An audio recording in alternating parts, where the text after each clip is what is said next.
প্রকাশিত হচ্ছে 2024-এর মাধ্যমিকের ফল। প্রথম হয়েছে কোচবিহারের রামঘোলা হাই স্কুলের ছাত্র চন্দ্রচূড় সেন। প্রাপ্ত নম্বর 693। পড়তে হবে বা সেরকম কিছু। কি কি বিষয় ভালো লাগে তোমার?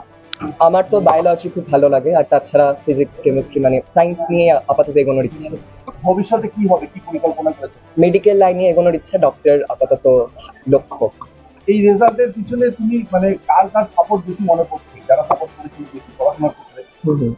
অ্যাকচুয়ালি রেজাল্ট বা যেটাকে আমরা বলছি একটা মূল্যায়নের পরে প্রাপ্ত নম্বর, সেটা একাকী একটা ছাত্রের উদ্যোগী শুধু তা নয়, এর পাশাপাশি বাবা মা, আত্মীয় পরিজন, আমার গৃহশিক্ষক, আমার স্কুল শিক্ষক, প্রত্যেকের প্রত্যাশা, তাদের আমার পেছনে নিরলস অধ্যবসায়, প্রচেষ্টা, সবকিছুর একটা মূলীভূত ফলাফল হিসেবে করবে এই সাফল্য।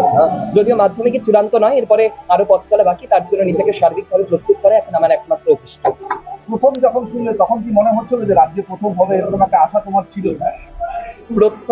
প্রথম বাচে থাকবো ভাবছিলাম, মানে এটা আমার থেকে বেশি যারা আমার প্রতি প্রত্যাশী ছিলেন তারা ভাবছিলেন।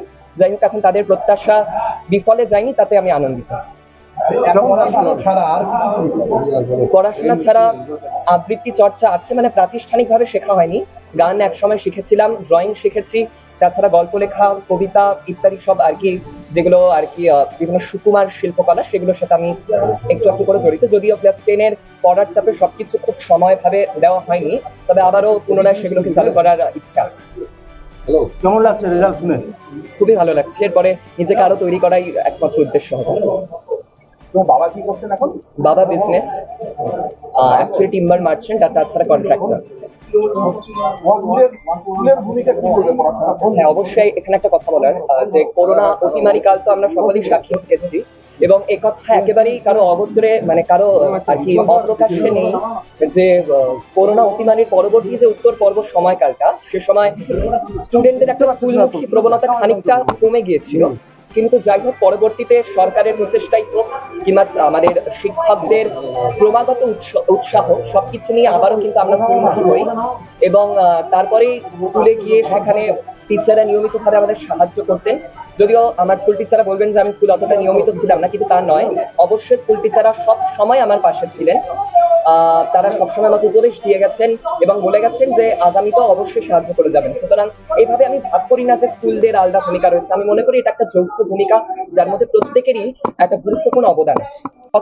প্রত্যেকের প্রত্যাশা, তাদের আমার পেছনে নিরলস অধ্যবসায়, প্রচেষ্টা, সবকিছুর একটা মূলীভূত ফলাফল হিসেবে করবে এই সাফল্য। যদিও মাধ্যমিকই চূড়ান্ত নয়, এরপরে আরো পথ চলা বাকি, তার জন্য নিজেকে সার্বিকভাবে প্রস্তুত করে এখন আমার একমাত্র অভিষ্ট। প্রথম যখন শুনলে তখন কি মনে হচ্ছিল যে রাজ্যে প্রথম হবে, এরকম একটা আশা তোমার ছিল? প্রথম বাচে থাকবো ভাবছিলাম, মানে এটা আমার থেকে বেশি যারা আমার প্রতি প্রত্যাশী ছিলেন তারা ভাবছিলেন। যাই হোক, এখন তাদের প্রত্যাশা বিফলে যায়নি, তাতে আমি আনন্দিত। পড়াশোনা ছাড়া আবৃত্তি চর্চা আছে, মানে প্রাতিষ্ঠানিকভাবে শেখা হয়নি।